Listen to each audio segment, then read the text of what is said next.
这是一包跳跳糖，当你无聊时，撕开包装，将跳跳糖倒入嘴中，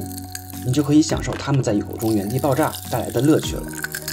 从跳跳糖的配方中，我们可以看到，跳跳糖能在嘴中产生跳动感，主要是因为在糖体里加入了二氧化碳。提起二氧化碳，每个人都不陌生。灭火器，你呼出的气，人工降雨里的干冰，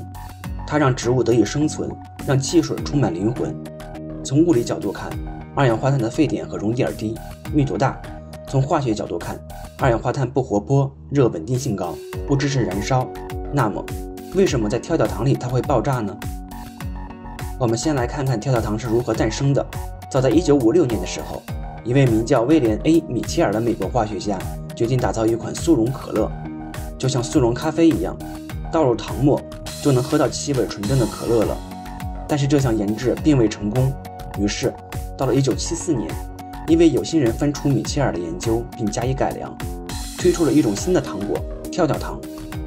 在1985年卡夫食品买下跳跳糖的制造权之后，开始大规模生产这种粉状的跳跳糖。同年，韩国一家公司，也就是现在韩国 GF 株式会社买下了跳跳糖的制造设备、技术以及亚洲区销售权，并将其改良为我们现在所熟知的晶体形状。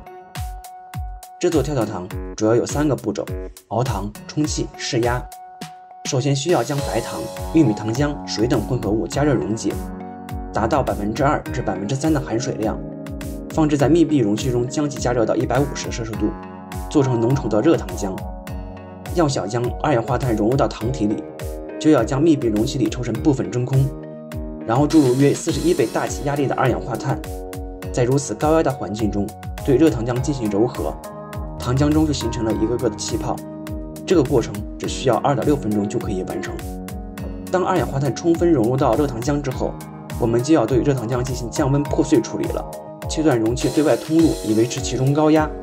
同时降温让糖冷却成为一大块玻璃状的固体。高压和降温的配合，让细微的二氧化碳气泡充分融入糖中，再打开容器的对外通道，让大部分的二氧化碳扩散。压力的快速释放让固体糖果就这样爆了。破裂的随机性让跳跳糖出现了我们所熟知的不规则碎块形状。有人做了一个实验，将跳跳糖放入澄清的石灰水中，二氧化碳与石灰水发生化学反应，澄清的石灰水开始变得浑浊。不过这个实验只能证明跳跳糖中存在二氧化碳。其实当我们将跳跳糖放入进嘴中，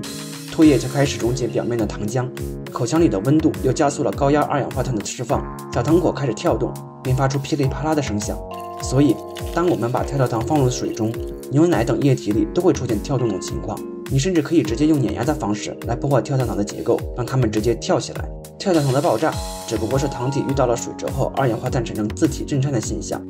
我是鹏鹏，如果你喜欢本期节目，欢迎转发支持我们，我们下期节目再见。